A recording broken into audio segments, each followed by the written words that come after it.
老鐵們，30歲小伙娶53歲老太，圖灑，世人皆笑分配只看皮囊年紀，我卻說偏見最斷人慧根。李大壯，你是不是殺豬把腦子殺胚了？我妹子雖是寡婦，可才20出頭，你寧肯花2兩銀子娶那個53歲又啞又瘸的趙老山，也不肯娶我妹子？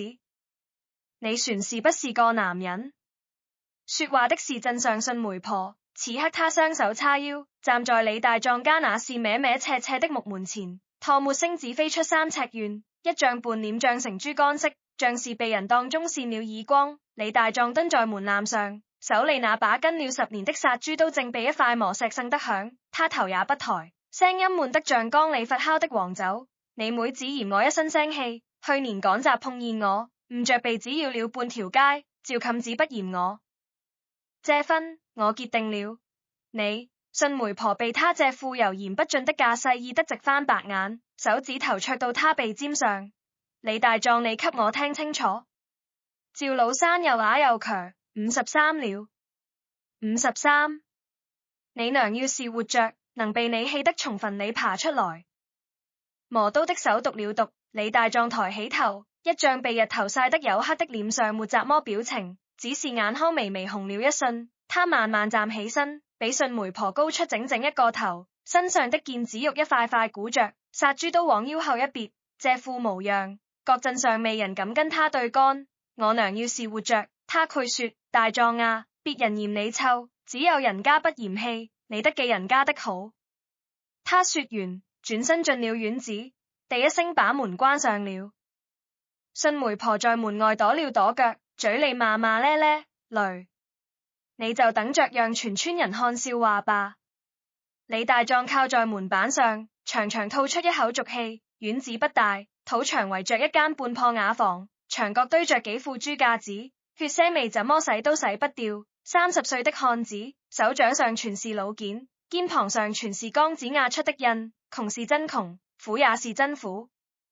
他不是沒想過娶媳婦。23歲那年，他賺了800文錢，託人去鄰村說親，人家姑娘一聽是殺豬的，連面都不現，笑話說：我這輩子不吃豬肉，也不嫁豬屠。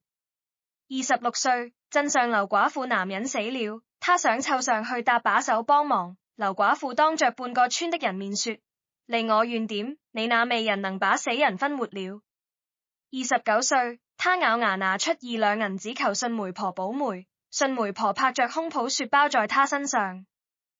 結果等了3個月，等來的不是大姑娘小寡婦，是地保王老爺捎來的話：鎮東頭那個趙老山又啞又瘸，53了，未人要。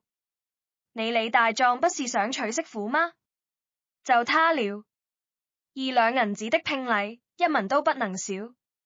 那天晚上，李大壯坐在院子裏喝了半袖的酒，月亮又白又冷，照着那口曬豬用的鐵鍋，鍋底旋殘留着暗紅的血漬。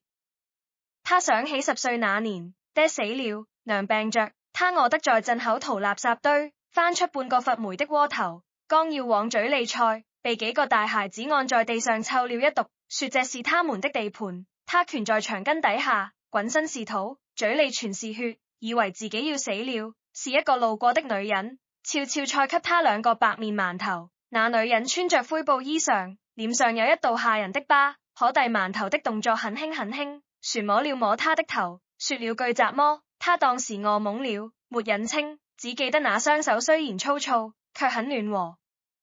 他後來找過那人，再也沒見過。趙冚子，李大壯喃喃念了一聲，他見過趙老山，就是鎮東頭那個破窑洞裡住的老女人，扣裡着腰，右腿瘸着，走路一拐一拐，嘴裡發不出一個字的聲音，只能地比劃。鎮上的孩子拿土坷立扔他也不躲，就那麼低着頭慢慢走。全鎮人都說趙老山是個廢人，連條狗都不如。可李大壯記得，去年冬天最冷的那天，他殺完豬回來，手上凍得全是血口子，路過趙老山的窑洞，那老女人竟然遞給他一塊破布讓他裹手，那破布雖舊，卻洗得乾乾淨淨。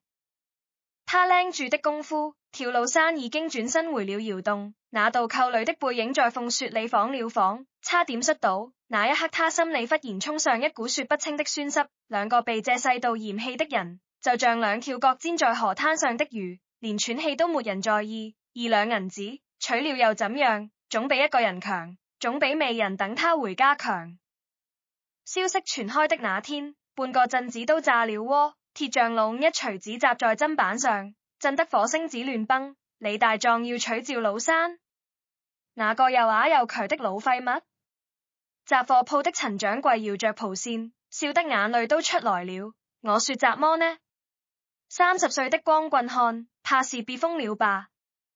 飢不擇食啊！茶館裡的間看們更是嘴上沒把門。嘖嘖，那趙老山比他娘船大3歲，他這不是娶媳婦，是給自己找個老娘伺候。聽說地保王老爺船收了他2兩銀子聘禮，這不明擺着欺負人嗎？哼，欺負！我看是周瑜打黃鶴，一個願打一個願挨。最損的是肉豆腐的劉寡婦，她一邊切豆腐一邊跟隔壁的姑，我就說嘛，殺豬的身上那股味人，大姑娘受不了，小寡婦受不了，也就只剩啞巴能忍了，反正聞不着。周圍一陣哄笑，這些話像長了腿一樣，七拐八拐全進了李大壯的耳朵裡，他未吭聲。該磨刀磨刀，該殺豬殺豬，手上該出力一分不少，只是那幾天，他肩膀上的肌肉掹得像鐵，連殺豬都多使了3分力氣，一刀下去，豬骨頭都給劈成兩半。分期定在臘月18，沒有吹鼓手，沒有花轎，沒有紅鞭炮，鎮上沒一個人肯來幫忙，連搭起棚的竹竿都借不到。李大壯也不求人，自己砍了院子裡那棵老槐樹的枝杈，搭了個歪歪扭扭的棚子，上面蒙了一床洗得發白的舊公布，那是他娘留下的，壓在箱底10幾年了。他把自己那間半瓦房拾絕了2天，牆縫用黃泥重新抹了一片，破窗戶糊上新紙，床上的稻草換了新曬的。臘月17這天傍晚，他去接趙老山，破窑洞裡黑漆漆的，趙老山就坐在角落裡，身上穿着一件不知道哪撿嚟的舊棉襖，棉花都露在外面。他看見李大壯進來，渾濁的眼睛眨了眨，沒有驚訝，也沒有害怕，只是安安靜靜地看着他。李大壯把一套新衣裳放在他面前，粗布的，但乾乾淨淨，是他自己扯的布，自己縫的，鉗腳歪歪扭扭，像蜈蚣爬。明天跟我回家，他說，聲音不大，但很穩。趙老山低下頭，枯瘦的手指摸了摸那新衣裳，忽然肩膀輕輕抖了起來，沒有聲音。啞巴哭不出聲。李大壯站在窑洞口，背對他，喉裂滾了滾，悶聲說了句，別哭，往後有口熱飯，有鋪熱炕，夠了。臘月18，黃道吉日，李大壯穿了一身乾淨衣裳，牽着趙老山的手，從鎮東頭走到鎮西頭，這是他這輩子最長的路。一路上，兩邊的門縫裡、窗戶後頭，全是眼睛，有人剋着瓜子看熱鬧，有人捂着嘴笑，有孩子跟在後面拍手唱自編的順口溜：殺豬郎，娶老娘，又啞又瘸上花堂。一輩子沒指望生個娃是豬大王。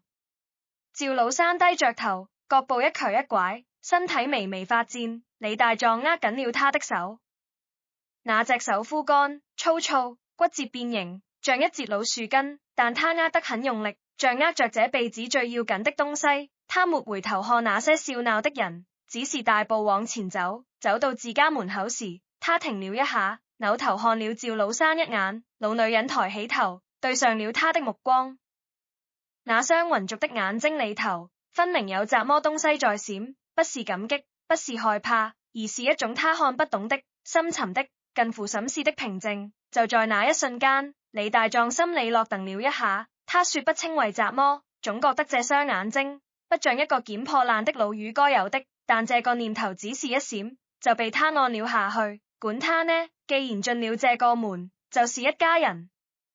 拜堂沒有司儀，李大壯自己喊的，一拜天地。他拉着趙老山朝院子外頭鞠了一躬。天色將暮，幾片灰雲壓在頭頂，冷風灌進嚟，把那床舊紅布吹得哇哇響。二拜高堂，兩人轉身朝屋裏鞠躬。堂桌上沒有牌位，只擺着一碗白米飯，一碟鹹菜是供他娘的。夫妻對拜，趙老山腿腳不便，彎腰時身子一歪，差點摔倒。李大壯一把扶住他，落膊穩得像鐵鉗。院子裏安安靜靜，連過道喜的人影都沒有。遠處傳嚟幾聲狗叫，船有不知道誰家飄來的燉肉香。李大壯把趙老山扶進屋，讓他坐在炕沿上。紅燭是新買的，平時他捨不得點，今天點了2根，火苗跳跳蹦蹦，總算給這間半雅房添了幾分喜氣。你歇着，我去下碗麵。他轉身去了灶房，灶堂裏的火舔着鍋底，水咕嘟咕都冒泡。他從麵缸裏刮出最後一把掛麵，又從牆角的壇子裏摸出2個雞蛋，這是他留了半個月的，平時一個都捨不得吃。麵煮好了，荷包蛋臥在面上，撒了一把蔥花，熱氣騰騰。他端着碗進屋的時候，看見趙老山正坐在炕上，一動不動地看着那2根紅燭，燭光映在他臉上，那像溝壑中橫的臉竟顯出幾分說不出的肅穆。吃吧，渣家就這條件。他把碗放在他面前，搓了搓手，自己也坐在炕沿上。往後日子攰好的，我有力氣，不怕吃苦。趙老山低頭看着那碗麵，看了很久，然後他伸手端起碗，慢慢吃了一口。吃到荷包蛋的時候，他的手忽然停了。李大壯以為他熱着了，剛要開口問大壯，一道清亮的聲音在昏暗的屋子裏響起來，不是沙啞的，不是含混的，不是他想象中啞巴勉強擠出的喉音，而是字正腔圓、清清楚楚、平平緩緩的2個字。李大壯的腦袋嗡地一聲，像被人拿晒豬刀柄敲了一下。他猛地扭頭，瞪大眼睛看着趙老山。紅燭跳了一跳，面前這個又啞又強53歲的老女人正放下碗，直直地看着他，那雙剛才旋渾濁的眼睛此刻竟像洗過一樣，透出一股令人心驚的清明。他的嘴唇微微動了一下，又吐出幾個字：這20年委屈你了。屋外北風呼嘯，屋內紅燭搖曳，李大壯手裏的麵碗當一聲掉在地上，麵條散了一地。他張了張嘴，聲音發顫：你不是啞巴？趙老山不。此刻坐在炕上的這個女人，嘴角微微彎了一下，那不是笑，更像是一種壓了太久，終於釋然的嘆息。我要是能說話，早就未命了。他看着李大壯，目光比這東夜船要深。大壯，有些事我瞞了20年，今夜是該告訴你了。紅燭爆了一朵燈花，啪作響，李大壯後背上的汗毛一根一根地豎了起來。李大壯覺得自己80是在做夢。20年了，全鎮人都知道鎮東頭破窑洞裏住着個又啞又強的老女人，連3歲小孩都衝他地學舌取笑，從沒人聽他說過一個字。可此刻他就坐在自家炕上，嘴巴一張一合，說出的話比鎮上那些自文斷字的先生船清楚。你。李大壯列巴了半天，手指頭指着趙老山，指尖直囉嗦。你不是啞巴？那你這20年？趙老山抬手打斷了他，先把門關上。3個字，不急不緩，卻帶着一股不容違抗的沉穩勁人。李大壯靈了一鈴，鬼使神差地站起來，走到門口把門閂插上了。回頭一看，趙老山已經從炕上下來了，那根陪了他多年的柳木拐杖靠在牆角，他沒拿，他站着，右腿微微發顫，但隻背挺得不直。這一挺腰，李大壯忽然發現一個他從未注意過的事：趙老山並沒有他以為的那麼扣壘，平日裏他縮着肩，低着頭，拄着拐，整個人像一把折了的傘。可此刻腰板一撐，竟比鎮上大多數婦人船要高出半頭。坐，趙老山指了指炕沿，自己先坐下了。李大壯咽了口唾沫，老老實實坐到對面，兩隻手不知道往哪擱，最後站住了自己的膝頰，心跳快得像剛追完一頭受驚的野豬。趙老山看了他一概人，目光裡有一種很複雜的東西，像是在辨認，又像是在確認。大壯，你仔細看看我的臉。李大壯往前湊了湊，紅燭的光昏黃，他盯着趙老山那像溝壑中橫的臉看了半天，左臉頰上一道長疤，蔥眉尾一直挖到嘴角，皮肉另在一起，像是被雜魔利器狠狠割過。右額角旋有一塊暗色的印子，像陳年的燙傷，看不出來。趙老山輕輕嘆了口氣，也難怪，20年過去了，我這張臉連我自己都認不出來。他讀了讀，聲音放低了，像是在跟自己說話。大壯，你記不記得你10歲那年的事？李大壯一驚，10歲？冬天臘月，你爹剛沒了，你娘病在炕上下不離地，你餓得不行，跑到鎮口垃圾堆裡翻吃的，叫幾個大孩子打了一毒。李大壯滾身一震，這段記憶他從來沒跟任何人提過，那是他這輩子最窩囊的一天，冷、餓、痛，縮在牆根底下覺得天都要塌了。後來他再沒去過那個垃圾堆，寧可上山挖野菜，下河摸泥鰍，也沒再低頭撿過別人扔的東西。你怎麼知道？趙老三沒有直接回答，他伸出右手，慢慢翻過來，掌心朝上，那是一隻枯瘦的手，指節粗大，虎口處有一層厚厚的繭，但指形修長，骨節勻稱，絕不是乾了一輩子粗活的手。那天有個過路的女人給了你2個白面饅頭。李大壯的眼睛猛地瞪大了，你船記得那個饅頭嗎？趙老山的聲音很輕，白面的，熱乎的，裏頭船包了一小撮公帑。公帑，他記得那2個饅頭是他10歲之前吃過最好的東西，白面就算了，裏頭竟然船包着公帑，他狼吞虎咽地吃完，嘴角的公帑水都捨不得擦，那是頭舔了又舔。那個女人，李大壯的聲音忽然啞了，喉嚨像被雜魔東西堵住了。那個女人是你？趙老山的眼眶微微泛紅，但他沒有哭，他只是點了點頭，很用力地點了一下。是我。屋子裡安靜了很長一段時間，紅燭燒了一截，炸油順着柱子淌下來，形成一團。窗外的風不知雜麼時候停了，連狗叫聲都沒有。整個世界好像就剩下這間半瓦房，2個人一跳一跳的燭光，李大壯的腦子亂成了一鍋粥。那個給他饅頭的女人，在他的記憶裡只是一個模糊的影子，灰布衣裳，臉上一道疤，遞饅頭的手很暖。他記了20年，找了20年，以為這輩子再也見不到了，結果這個人就在鎮東頭的破窑洞裡，離他走路不過一炷香的距離。可你當年為雜麼要給我饅頭？你認識我？趙老山搖了搖頭，不認字，路過而已。看見一個孩子挨打，心裡頭不好受。他說這話的時候，語氣很淡，像在說一件微不足道的小事。但李大壯聽出了那語氣底下的東西，那是一種同類對同類的靈敏，是知道苦是雜麼滋味的人才有的本能。那你到底是雜麼人？李大壯終於問出了那個盤旋在心底的問題。趙老山沉默了，他低下頭，看着自己那雙變形的手，像是在做一個艱難的決定。許久之後，他抬起頭，目光變得又硬又利，像碎過火的刀鋒。大壯，我接下來說的話，你聽完就行，不要往外傳一個字。我不傳。我姓趙，這個不假，但我不是雜麼要飯的老太婆。他深吸一口氣。23年前，我是跑南走北的行商。行商？李大壯眨了眨眼，做的是期貨買賣，稀罕的皮毛、礦石、惡草，哪裡有好東西，我就去哪裡收，再倒手續到州府、京城。最高的時候，我手底下管着3支商隊，47個夥計。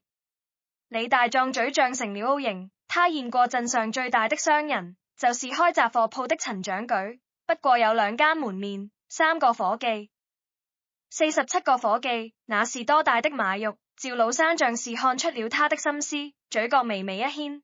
你不用去想那個場面，都過去了。20年前，我栽了。他的聲音沉了下去。有一趟，我帶着商聚從關外收了一批罕見的老山參，價值連城。回來的路上，被同行的人盯上了。不是外頭的人，是我自己信得過的副手，姓展，展有富。說到這個名字的時候，趙老山的咬肌明顯掹了一下。他勾裂了山裡的響馬，半夜動手。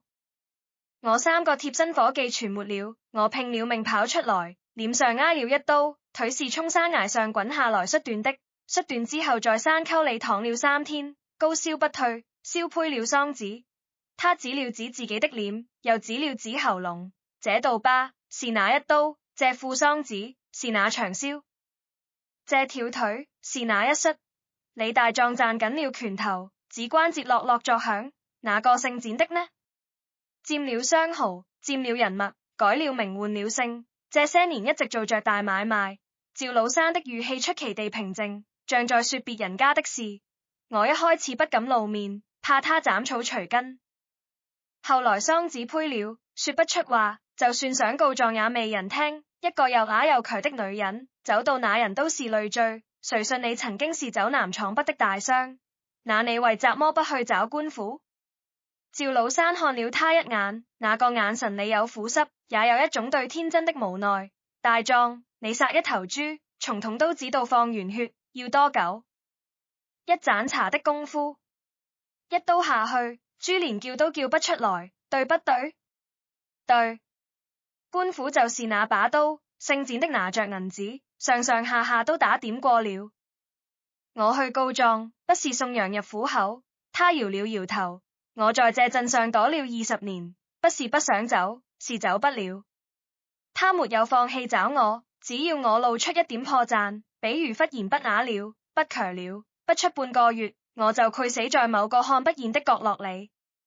一陣寒意衝李大壯的腳底板直穿上天靈盒，他忽然明白了趙老山為什麼在洞房夜才開口，不是因為感動，而是因為他觀察了他20年。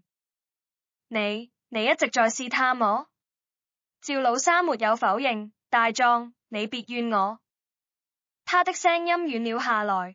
一個被自己人出賣過的人，不敢再信任何人。這20年，我看着你長大，看着你從半大孩子變成如今的漢子。你每次路過窑洞，都會把殺豬剩下的碎肉丟在門口，從不聲張。去年冬天那塊裹手的破布，你記得吧？李大壯點了點頭。那是我故意試你的。我每天丟一塊石頭在門口，看有沒有人踢開。只有你撿起嚟放回牆根底下。就因為這個，你才肯嫁給我？不全是因為這個。趙老山搖頭，是因為3天前我得到一個消息。什麼消息？簡有富死了。這3個字落下來，屋子裏像是靜了一瞬。趙老山的臉上看不出悲喜，只有一種裂了痂的舊傷被揭開時的麻木。他的商號半年前遭了山匪，人貨兩空，他本人死在了亂刀底下。我等了20年，沒有等來親手討債的機會，卻等來了他的死訊。他閉上眼睛，深深吐出一口氣，那口氣像是在空腔裏壓了20年，又濁又沉。他死了，我的命保住了，但我這副身子已經廢了。桑只能說話，但發不出大聲；腿能走路，但走不快。20年，我把一個精明強幹的趙東家，活活熬成了一個又啞又瘸的趙老山。他睜開眼，看着李大壯。大壯，我欠你那2個饅頭，欠了20年。今天我坐在你炕上，不是來給你當累贅的。我這副身子雖然廢了，但我這腦子裏。他伸手點了點自己的太陽穴，裝着20年的行商閱歷，裝着10幾條別人花錢都買不到的奇貨路子，裝着看人識貨、辨真偽假的本事。這些東西，只要我用對了，3年之內，我保你從全村笑柄變成鎮上最體面的人。李大壯零零地看着他，燭光下，趙老山的眼睛亮得嚇人，那不是瘋話，不是吹牛，而是一種在泥裏埋了20年，終於破土而出的篤定。你信我嗎？他問。李大壯沉默了很久。他不是一個聰明人，不會說漂亮話，也看不懂那些彎彎繞，但他殺了1000多頭豬，手上有了準頭，心裏也磨出了一套看牲口的眼光。病豬船是好豬，垂死的船是能救的，他一眼就能看出來。此刻他看着趙老山的眼睛，那雙眼睛裡沒有瘋癲，沒有虛妄，只有一種他再熟悉不過的東西，是活路，是一頭被踩進泥裡的牲口，咬着牙，瞪着眼，硬要從泥裡掙出來的那股子很勁。他現過，在鏡子裡見過，我信。他說，就2個字，擲地有聲。趙老山的肩膀微微一重，像是放下了一塊1000斤重的石板。他沒有道謝，只是伸手從懷裡摸出一樣東西，一塊巴掌大的郵報包，包得嚴嚴實實，邊角都磨無了。他一層一層打開郵報，裡頭是一卷發黃的紙，紙面上密密麻麻寫滿了蠅頭小街，船有一些看不懂的圖案和符號。李大壯湊過去看了半天，只認出幾個字：深、射、西角。這是什麼？相速經，趙老山的手指輕輕撫過紙面，是我師父傳給我的，比市面上任何一本上馬經、變獸譜都準。什麼馬能跑1000里？什麼牛能耕100畝？什麼豬能出3指標？上頭全有。他翻到其中一頁，指着一個圖樣給李大壯看。你看這個豬的肩胛骨，如果骨縫是這樣斜的，長到最高峰至少出4指標；如果是直的，頂多2指半。你殺了10年豬，有沒有注意過這個規律？李大壯湊過去一看，腦子裡像被人敲了一記悶棍。他確實注意到過，有些豬殺出來膘肥肉厚，有些怎麼餵都是薄皮貼骨，但他一直以為是飼料和品種的問題，從沒往骨上想過。我殺過上千頭豬，好像真是這樣。趙老山點了點頭，把那卷紙重新包好，遞到他面前。這東西你收着，從明天開始，你不要只盯着殺豬刀了，殺一頭豬爭幾文錢，你若能識得期貨，一頭牲口的差價，頂你殺1年豬。李大壯接過郵報包，手心出了汗，像捧着一塊燒工的炭。可是我就是一個曬豬的，我不懂怎麼期貨不期貨。趙老山罕見地笑了一下，那笑容扯動了臉上的舊疤，看起來有些怪異，但眼神是暖的。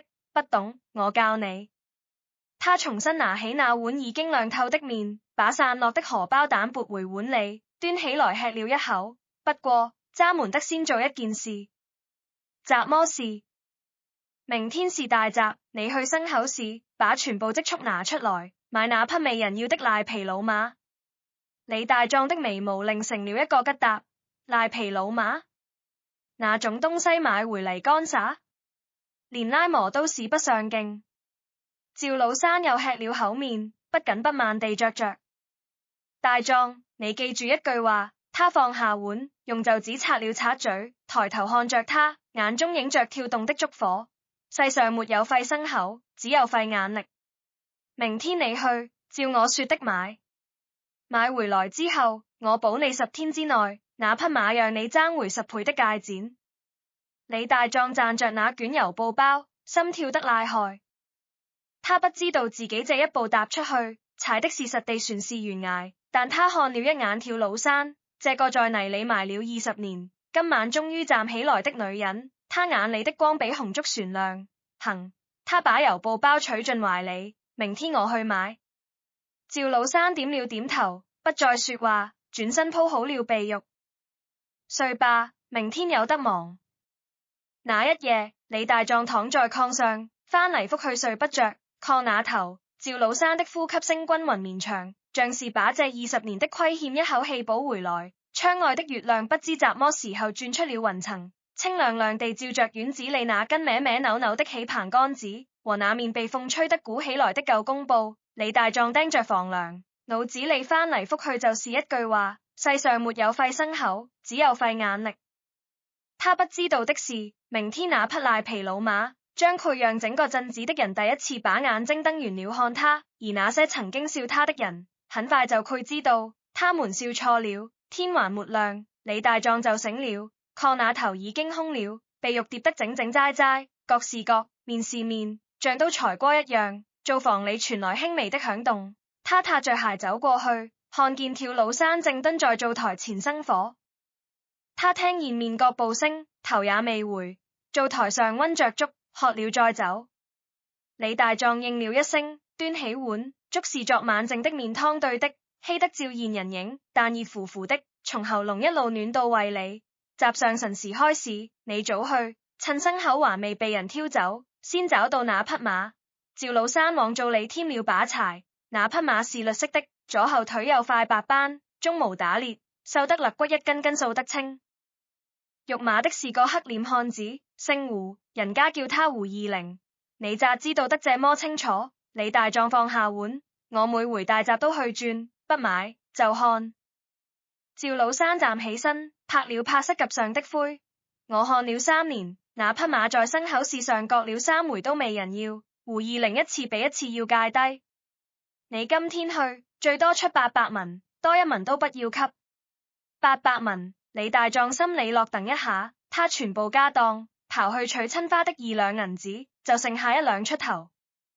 800文，差不多是他半個月的進項。拿這筆錢去買一匹未人要的賴皮馬，這跟把剪葳河裏有雜麼勾別？可他想起昨晚跳老山的眼神，話到嘴邊又咽了回去。行，800文。船友趙老山叫住他，去了別多說話，看準了就圖剪，牽了就走。千萬別讓人看出來你是奔那匹馬去的。為啥？馬欲這行，你越想買，人家越端着。你漫不經心，他才肯從口。李大壯似懂非懂地點了點頭，把800文銅錢分成2寸，一寸係在腰裏，一寸取進懷中，推門出了院子。外頭天色微明，冷風割臉，他緊了緊衣領，大步往鎮上走。辰時剛過，牲口市已經熱鬧起來了。這個集市在鎮西頭一片空場上，每逢3、8開閘，牛馬累累分片存着，豬羊雞鴨籠子擺了一流，空氣裏混着牲口糞味、乾草味和汗味，人聲牲口聲攪在一起，嗡嗡作響。李大壯來得早，但他沒急着往馬市走，他先在豬市轉了一圈，跟幾個相熟的豬販子打了聲招呼，又蹲在牛市邊上抽了乾旱煙，這才不緊不慢地訪到了馬市。馬市比豬市冷清得多，鎮上種地的多，跑馬的少，買得起馬的人寥寥無幾，幾匹膘肥體壯的大馬存在頭裏，馬販子扯着桑子吆喝，半天磨人問津。後頭幾匹瘦馬搭拉着腦袋，尾巴有氣磨力地甩着，連吆喝的力氣都省了。他一眼就看見了那匹綠色老馬，角落裏一根歪木樁子上存着一匹瘦馬，綠色的毛色灰卜卜的，像蒙了層土，鬃毛糾結成團，肋骨一跳跳頂着皮，像搓衣板。左後腿上果然有塊白斑，但被泥糊住了，不仔細看根本瞧不見。馬頭低垂，眼睛半閉，嘴角流着鹽水，一副半死不活的模樣。旁邊蹲着個黑臉漢子，正拿根草棍剔牙，一臉不耐煩。胡二陵，李大壯深吸一口氣，記着趙老山的話，裝作漫不經心地走過去，先看了看旁邊一匹灰驢，又瞟了一眼那匹綠色馬，嘴角微微撇了一下，像是在嫌棄。這驢多少錢？他問旁邊賣驢的。4兩。太貴。他搖搖頭，轉身要走。胡二陵坐不住了，這匹綠色馬他已經趕了3趟閘了，頭回要價2兩，2回降到1兩5，上回1兩都沒人出。今天要是再欲不出去，回去還得貼草料剪。哎，這位大哥，胡二陵站起來，拍了拍屁股上的土，你看看這匹馬，誠心要的話，價剪好說。李大壯停下腳步，回頭掃了一眼那匹馬，皺了皺眉，這馬瘦成這樣，船有病吧？嘴都流口水了，買回去不得幾天就死。不能，不能。胡二陵趕緊湊上來，就是傷了點風寒，吃2副藥就好。這馬底子好，真底子好。我就是手頭緊，不然借價多少錢？胡二陵豎起一根手指，1兩。李大壯嗤笑一聲，轉身就走。嘿嘿，大哥別走啦，你出個價。李大壯又停下來，歪着頭想了想，伸出8根手指，800文，多1文未有。胡二僆的臉抽了一下，800文，大哥，我買進嚟還花了1兩2呢。那你留着慢慢肉。李大壯抬腳就走，這回步子邁得更大，走出5、6步，身後轉來胡二僆的聲音，成交。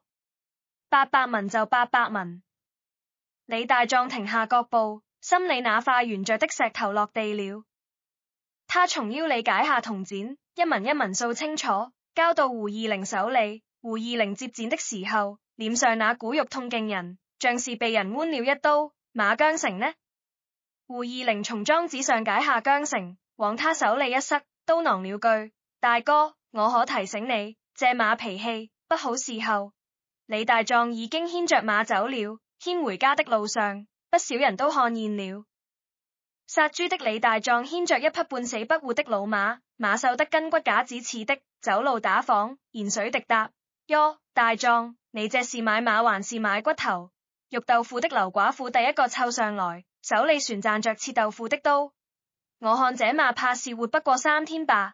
鐵匠龍從鋪子裏探出頭來，嘻嘻哈哈。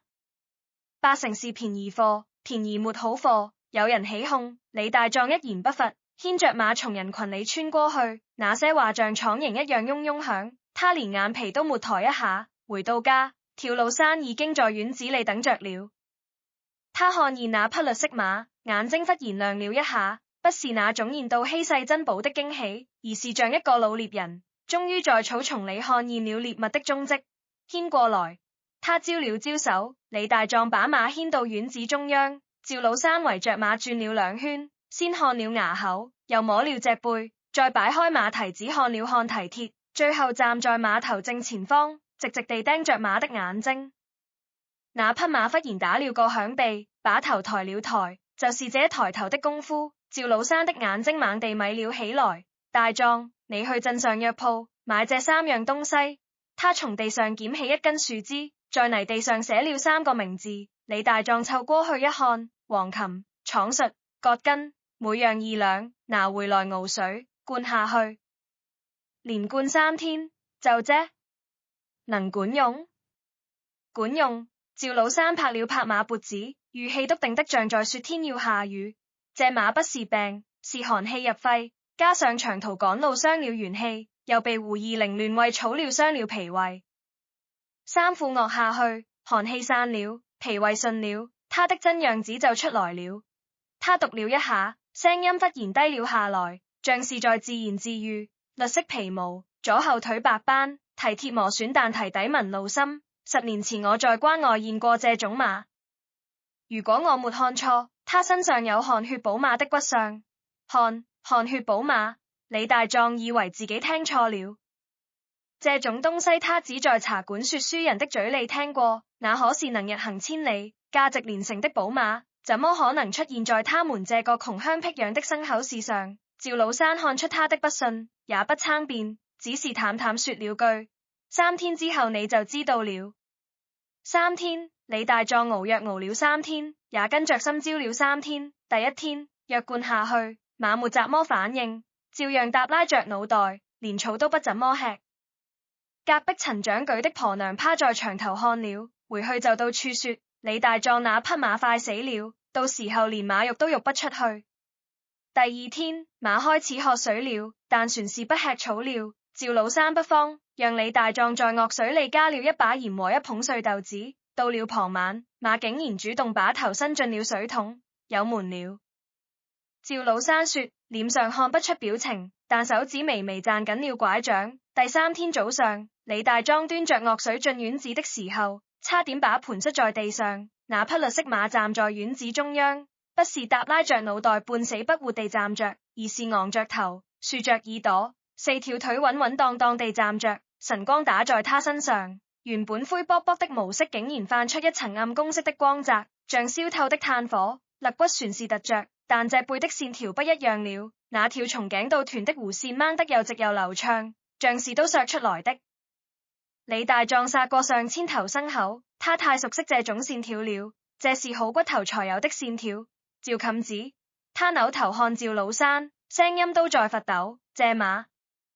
趙老三慢慢走過嚟，伸手摸了摸馬的鼻梁，那馬竟然主動把頭低下來，在他掌心裏生了生，打了個響鼻，熱氣噴在他手背上，寒氣散了，骨上就藏不住了。趙老三的聲音很平靜，但眼眶微微泛紅。我當年在關外見過一匹汗血寶馬的崽子，被人當普通馬使了5年，瘦得跟這匹一模一樣。後來正了骨，順了氣，跑起來比鳳旋快。他拍了拍馬脖子，轉頭看李大壯，今人個你不用殺豬了，牽着這馬去鎮口大路上溜2圈。記住，別跑快了，就小步走，讓人看見就行。為啥不跑？好東西不能一次晾乾淨，讓人看個影子，他們的好奇心就夠你用了。李大壯牽着馬出門的時候，心裏頭七上八下的，但事實證明，趙老山說的沒錯，馬剛牽到鎮口，就有人注意到了。哎，這不是大壯前天買的那匹賴皮馬？怎麼像變了個樣？毛色不對啊，怎麼發紅了？你看那腰那腿，這不像普通馬啊！人越聚越多，指指點點，李大壯照趙老山吩咐的，牽着馬不緊不慢地走了2圈，任人看，任人問，一問三不知，只說吃了副藥，好些了，然後就牽回了家。當天下午就有人上門了，來的是鎮上馬販子周老三，這人做了20年馬匹買賣，眼光在10里8鄉數一數二。他進門二話不說，蹲在馬蹄邊看了半天，又擺開馬嘴看了牙口，站起身的時候臉色變了。大壯，你這馬從哪買的？牲口是胡20，多少錢？800文。周老三的嘴角狠狠抽了一下，像被人打了一巴掌。他在馬行運了20年，竟然沒看出這匹馬的門道，讓一個殺豬的撿了漏。我出100兩，你欲不欲？100兩。李大壯的心差點從桑子眼裏崩出來，800文買的馬，轉手就值100兩，這比殺一輩子豬都強。但他記着趙老山的話，有人出界，別急着應，先回一句不欲，不欲。周老三拎了一下，咬了咬牙，120兩，不欲。周老三的臉色又變了一變。他盯着李大壯看了半晌，忽然壓低了聲音：大壯，你到底是從哪弄來的這匹馬？這骨相，這氣運，不是普通馬能有的。你老實告訴我，我給你出更高的價。真不欲。李大壯語氣平淡：這馬我留着有用。周老三碰了一鼻子灰，狠狠地走了。但他前腳出門，後腳整個鎮子就炸了。聽說了嗎？李大壯花800文買的那匹賴皮馬，周老三出120兩，他都不欲。120兩，那匹馬真金白銀。周老三趁口說的，一傳十，十傳百，傳到後來數字又漲了，說周老三出了200兩。鎮上的人看李大壯的眼神，頭一回有了說不清的滋味，船是瞧不上，但多了一樣東西，忌憚。然而真正讓李大壯翻身的，不是周老三，是州府來的鏢局總鏢頭，姓方，人稱方鐵膽。方鐵膽是路過青石鎮歇腳的，他的鏢局在州府數一數二，專走長途大鏢，手底下200多號鏢師，自己也有一身好功夫。這天傍晚，他在鎮上酒館喝酒，引人說起李大壯那匹馬的稀奇事，起了好奇心。飯後劉塔過來看了一眼，這一看，方鐵膽的酒就醒了，他圍着馬轉了3圈，最後一拍大腿，聲音大得像炸雷：好馬，真是匹好馬！大壯兄弟，這馬你開個價？李大壯看了看趙老山，趙老山坐在院子的陰影裏，微微點了一下頭。方總鏢頭看上了，是這馬的福氣。戒指你說。方鐵膽是個爽快人，伸出3根手指，300兩，這馬我要了。300兩。院子裏圍觀的人齊齊倒吸一口涼氣，300兩銀子，夠在鎮上買2間鋪面，至20畝好地。但趙老山在陰影裏又搖了搖頭。李大壯悔意，開口道：方總鏢頭，銀子我不要。方鐵膽一愣：不要銀子？那你想要雜麼？我聽說方總鏢頭的鏢局走南闖北，路子寬。李大壯把趙老山教他的話一字一句說了出來：我不要銀子，我要鏢局在青石鎮的玉行里給我留個正位，以後我李大壯的獄走鏢局的渠道往州府獄，屆展按時屆來，不拖不欠。另外，他讀了一下，聲音沉穩得不像他自己。往後但凡有人在鎮上欺負我，船稱方總鏢頭說句公道話。方鐵膽盯着他看了好一會兒，忽然仰頭大笑，痛快。你李大壯看着是個曬豬的，做事倒有幾分膽子。他一巴掌拍在李大壯肩膀上，震得李大壯一個趔趄。成交。馬我牽走，玉行的位子我給你留，往後你在青石鎮但凡有事，報我方鐵膽的名號。當天夜裡，方鐵膽牽着那匹綠色馬離開了青石鎮，臨走前他拉着李大壯喝了一頓酒，兩人喝了半壇子老白貢，列成了兄弟。方鐵膽走後，鎮上安靜了3天。但暗流衝動，雜貨鋪陳掌櫃關了門，跟婆娘的沽了半繡，鐵匠攏不再拿大壯打趣，現了面繞着走。劉寡婦切豆腐的時候走神，差點切了手指頭，而地保王老爺坐在自家太師椅上，聽了下人的稟報，把手裡的茶盞慢慢放下來，咪起了眼。一個殺豬的攀上了方鐵膽，他哼了一聲，指頭敲了敲扶手，有點意思。他身邊站着個尖下巴的師爺，湊上來低聲道：老爺，李大壯那玉行的位子可是塊肥肉，他要是真把肉到州府去，揸鎮上這盤棋，可就不好下了。王老爺沒說話，只是端起茶盞又放下了，水面微微晃了晃。不急，一個曬豬的翻不了天。他嘴上這麼說，但那天夜裡，他書房的燈亮到了3更。那天晚上，李大壯把方鐵膽留的1兩定銀和那張玉行契書放在桌上，點着油燈看了又看。趙老三坐在一旁，手裡端着粗瓷碗喝茶。趙冚子，李大壯抬起頭，眼裡有一種從未有過的光。你說的那些奇貨路子，是不是都像這匹馬一樣？不全一樣。趙老三放下碗，有的比這賺得多，有的比這險，但道理就一個：人棄我取，人取我予。別人看不上的，你看得出；別人闖着要的，你欲得出。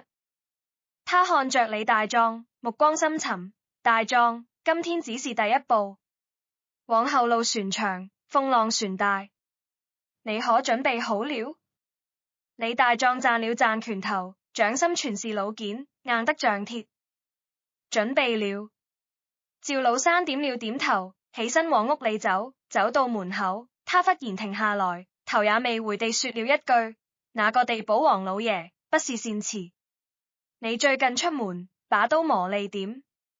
門簾落下，屋裡只剩油燈啪作響。李大壯看着那跳動的燈火，慢慢把手伸進懷裡，摸了摸那卷油布包的雙束經。他隱隱覺得自己手裡的殺豬刀，好像真的在變成別的東西。至於是雜麼，他傳說不好，但他知道趙冚子不會騙他。那個在泥裡埋了20年的女人，正在一點一點地把他從泥裡翳出來。趙老三那句把刀磨利點，李大壯記了整整3天，可3天過去了，雜麼事也未發生。王老爺那邊安靜得像一潭死水，連他家那個尖下巴師爺都沒在鎮上露面。李大壯緊掹的神經慢慢鬆了下來，心想苦是條冚子多慮了，一個地保老爺犯得着跟一個曬豬的過不去。他開始忙着將羅玉行的事。方鐵膽的契書管用，州府玉行給青石鎮留了一個正位，每月供20頭豬的量，收購價比鎮上高出2成。李大壯算了一筆賬，一頭豬多賺60文，20頭就是1兩2剪，一個月下來比他從前半年賺得都多。他拿定銀加上自個危的積蓄，盤下了鎮中心一間空鋪面，掛了塊新匾李記肉鋪。開賬那天，他天不亮就起來，把鋪子裡裡外外拆了3片，案板擦得能照現人影，殺豬都磨得吹毛斷髮。趙老三拄着拐杖站在門口看了看，沒說好也沒說不好，只交代了一句：肉要掛最裡面，骨頭擺最外頭。為啥？人一進門先看骨頭，骨頭新鮮，肉自然差不了，這叫以骨帶肉，跟做買賣一個道理。李大壯照做了。頭2天生意不算功火，但穩當。方鐵膽的渠道擺在哪裡？不愁銷路。鎮上也有幾戶人家淘新鮮嚟買肉。李大莊手藝好，割肉一刀準，從不短斤少兩。漸漸有了回頭客。到了第5天，出事了。那天早上，李大壯像往常一樣去鎮外黃家莊收豬。黃家莊是青石鎮最大的生豬嚟源地，村里700戶人家養豬，從前都是零散着肉給鎮上各肉鋪，沒什麼規矩。李大壯跟其中3戶談好了界，每月定時收豬，2頭收1頭，界剪公道，雙方都滿意。可他到了黃家莊村口，發現氣氛不對，平時笑呵呵迎出來的黃老漢，這回躲在門後頭，隔着門縫跟他說話，眼睛旋4處亂瞟。大壯啊，豬怕是收不了，炸了？不是說好了每月10頭？黃老漢吞了口唾沫，聲音壓得極低。昨晚地保黃老爺派人來傳了話，說黃家莊的豬從今往後統一定給陳記肉鋪，誰敢私底下肉給別人，1頭上罰500文。李大壯的眉頭猛地擰了起來。鎮記？陳長舉那間雜貨鋪？他什麼時候開肉鋪了？作人個剛掛的牌子。黃老漢嘆了口氣。大壯，你別怪我惹不起黃老爺。你也知道，我那幾畝水田的灌溉渠，全賺在他手裏頭。李大壯站在村口，攢緊了手裏的韁繩，指節發白。他又跑了2戶，說法一模一樣。黃老爺發話了，豬只能肉給鎮記，誰敢違抗，田裏斷水，租紙漲2成。一整條生豬嚟源，一夜之間全斷了。李大壯記在馬上回了鎮，臉色鐵青。他直奔陳記雜貨鋪，果然看見門口新掛了一塊匾：鎮記肉鋪，7船未乾透。陳長舉坐在櫃台後面嗑瓜子，見他來了，皮笑肉不笑地拱了拱手：喲，李老闆來了。不好意思啊，黃老爺體恤我生意不好，把肉行的事人交給我做了。你那間鋪子嘛，趁早關了，省得賠銀子。李大壯盯着他看了3秒，一言不發，轉身走了。回到家，趙老山正在院子裏曬草藥，那匹方鐵膽留下的代步老驢在牆角着乾草，一切看着平靜如常。豬收不到了，李大壯把事情一五一十說了，最後加了句：黃老爺出手，我剛不住。趙老山手裏的動作沒停，把一把草藥翻了個面，慢悠悠地說：意料之中。你早就知道？我跟你說過，他不是善貽。你動了他的肉行，等於動了他的剪袋子，換誰都得急。那咋辦？趙老山把草藥康擱到一邊，拐杖點着地，一步一步走到石墩上坐下。他看着李大壯，目光沉穩。大壯，你跟你說一句掏心窩子的話，黃老爺斷了你的豬，不可怕。可怕的是，他下一步要斷你的路。怎麼意思？你想想，他為怎麼不直接來找你麻煩，而是繞了個彎，把豬交給陳長舉去肉？李大壯愣了一下，因為他不想沾手。對，他要的是你的命脈，不是你的命。你沒了豬，就沒了肉，沒了肉，方標頭那邊的功課就斷了。功課一斷，你在方標頭面前就失了信，失信就沒了靠山。這一環扣一環，他不用沾一滴血就能把你打回原形。李大壯後背一陣發亮，趙老山繼續說：陳長舉那人不配，就是膽小怕事，貪小便宜。黃老爺拿他當刀使，他肯定樂呵呵地接着，旋以為自己撿了大便宜。可他不知道，這把刀自早潰割到自己手上。那我現在到底該怎麼辦？趙老山沉默了一個人，目光望向遠處，像是在回憶怎麼等他出第二招。第一招斷你貨源，第二招一定是要斷你的名聲。等他出招，閘門再看怎麼接。記住，下棋的人最怕的不是對手進攻，是對手不按套路走，閘門先沉住氣。李大壯咬了咬牙，點了點頭。他沒等太久，3天後，鎮上忽然傳出一個消息：李大壯當初買那匹綠色馬是偷來的，說是州府一個將運外加丟了馬，懸賞通緝，馬的特徵跟李大壯買的那匹一模一樣，綠色，左後腿白斑。有人言之鑿鑿地說，親眼看見李大壯在牲口市跟胡二靚鬼鬼祟祟地交易，分明是銷贓。這消息像一陣風，半天之內吹遍了整個青石鎮，茶館裏炸了鍋，街頭巷尾都在議論。我就說嘛，800文能買到雜麼好馬？原來是贓貨。那馬後來不是欲給方標頭了嗎？這不是把方標頭也坑了？嘖嘖，殺豬的就是殺豬的，手腳不乾淨。更要命的是，那個自趁丟了馬的將運外，竟然真的派了人來的是2個穿青衣的漢子，腰裏別着棍子，進門就亮了一張紙，合着懸崖大印的文書，上頭寫着查緝被盜馬匹，嫌犯李大壯即刻到案。李大壯看着那張紙，腦子嗡的一聲，我沒偷馬，那馬是我在牲口市光明正大買的。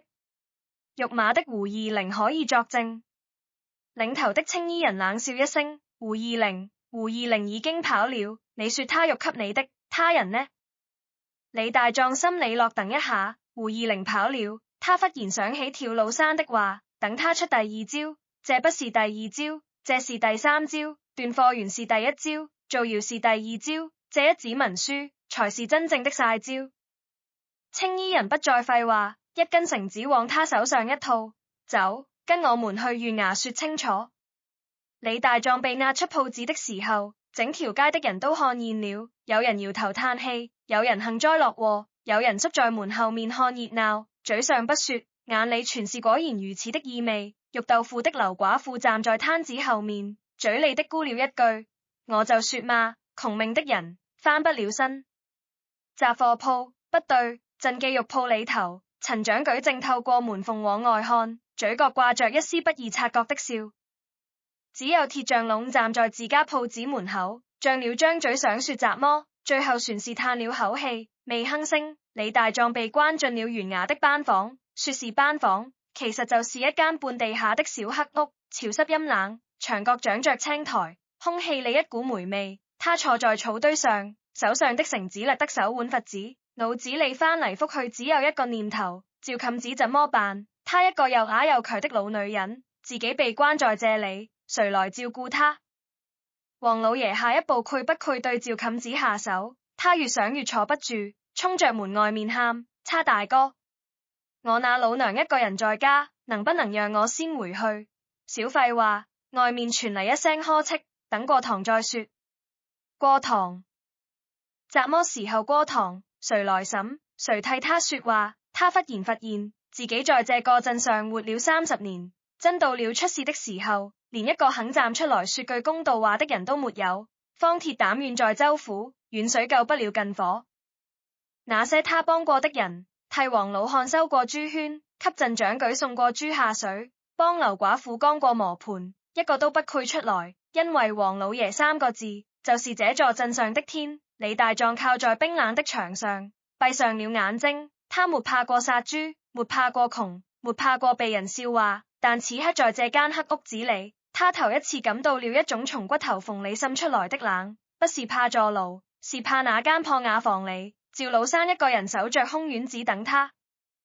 他不知道的是，趙老三沒在等。李大壯被帶走的那個時辰，趙老三站在院門口，看着那2個青衣人把大壯押走，一字不發。他臉上沒有驚慌，沒有憤怒，甚至沒有焦慮，只有一種沉到了底的東西，像深潭底下的暗流，看不見，但力氣大得能掀翻石頭。他在院門口站了整整一炷香的功夫，然後轉身回了屋，從床板底下摸出一個落了灰的木匣子，打開，裏頭是一塊巴掌大的銅牌，邊緣缺了一缺，正面刻着一朵雲紋，背面刻着一個共字。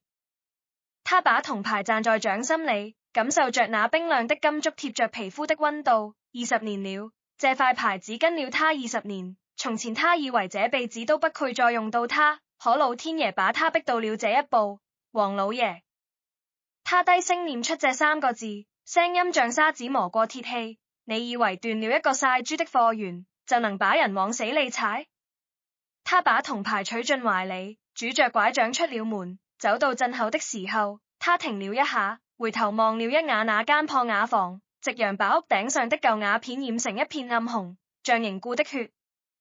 趙老山深吸一口氣，轉過身，朝着與懸崖相反的方向走去。那個方向是州府。他走得很慢，一瘸一拐，但每一步都踩得極穩。路上有人認出他，驚訝地張大了嘴。那個又矮又瘸的趙老山，怎麼時候走路的姿勢變了？背挺得那麼直，拐杖拄得那麼有力，像是換了一副骨頭。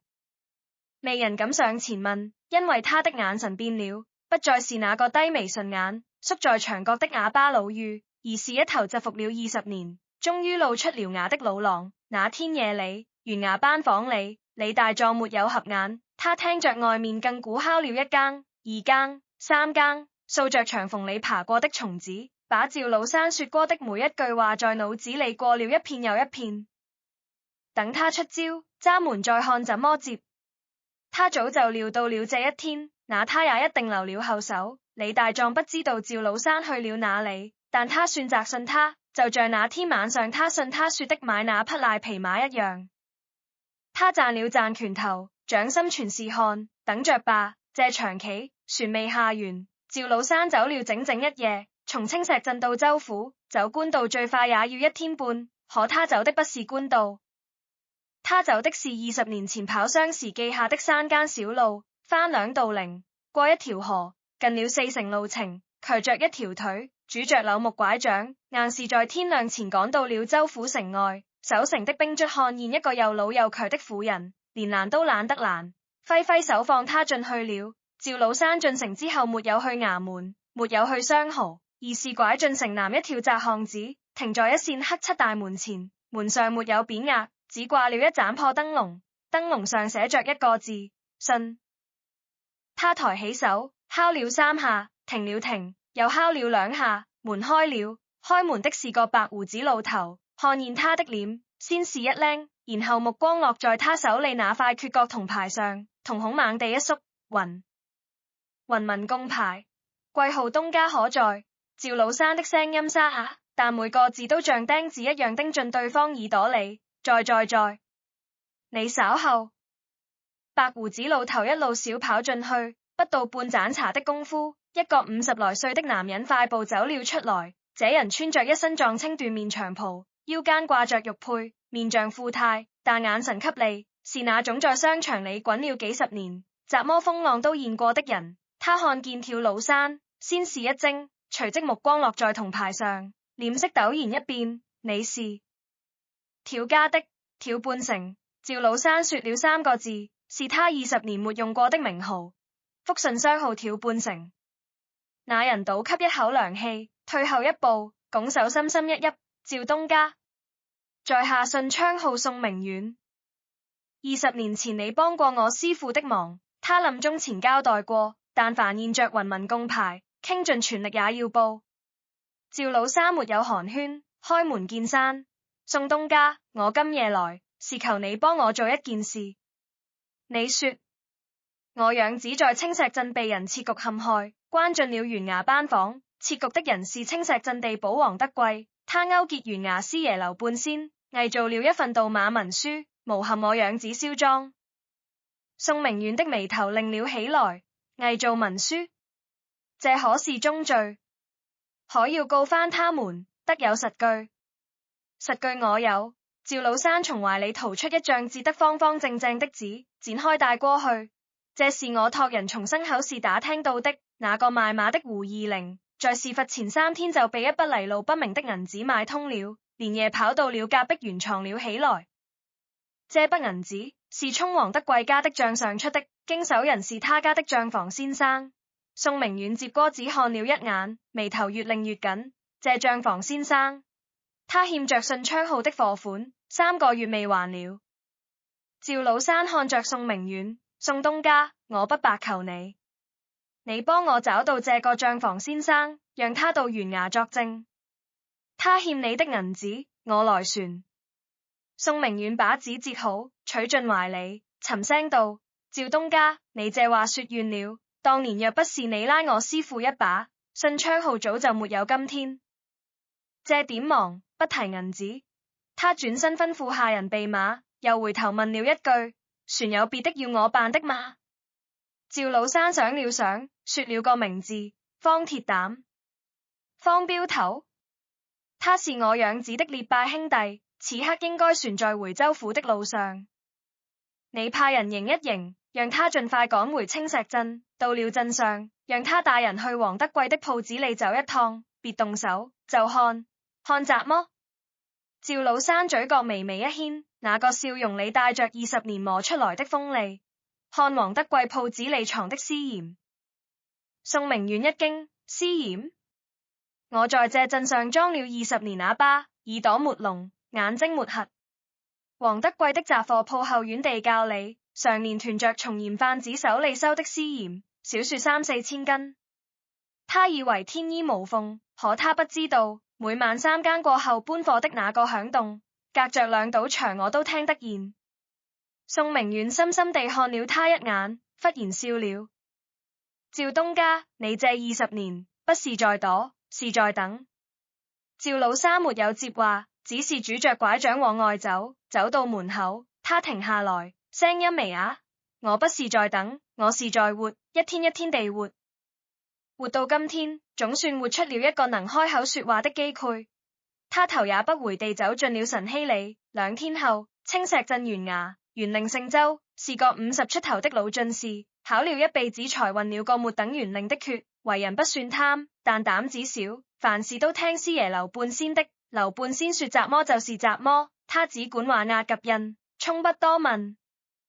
今天這樁案子，他本來打算照老規舉辦。劉半仙說李大壯偷馬，那就偷馬，打20板只關幾個月完事。可他剛升堂坐下，就發現不對勁，堂下站的不只是李大壯，船多出了一大群人，打頭的是個拄着拐杖的老婦人，身後跟着一個身材魁梧的鏢師方鐵膽，腰裏敷着刀，往那人一站，虎威凜凜。再往後是一個穿撞青長袍的中年人，正是順昌號東家宋明遠，手裏捏着一沓文書。最後面船站着一個低着頭、滾身佛斗的瘦小男人，正是黃德貴家的賬房先生周矮子。周縣令心裏落噔一下，偷偷去看旁邊的劉半仙。劉半仙的臉色已經變了，他看見周矮子的那一瞬間，眼皮跳了3下，下意識往後退了半步。堂下何人？報上明嚟。周縣令硬着頭皮拍了一下驚堂木。趙老山上前一步，拐杖點地，聲音不高，但每個字都像鐵豆子砸在石板上。文裏挑事，青石鎮人為養子李大壯申冤來了。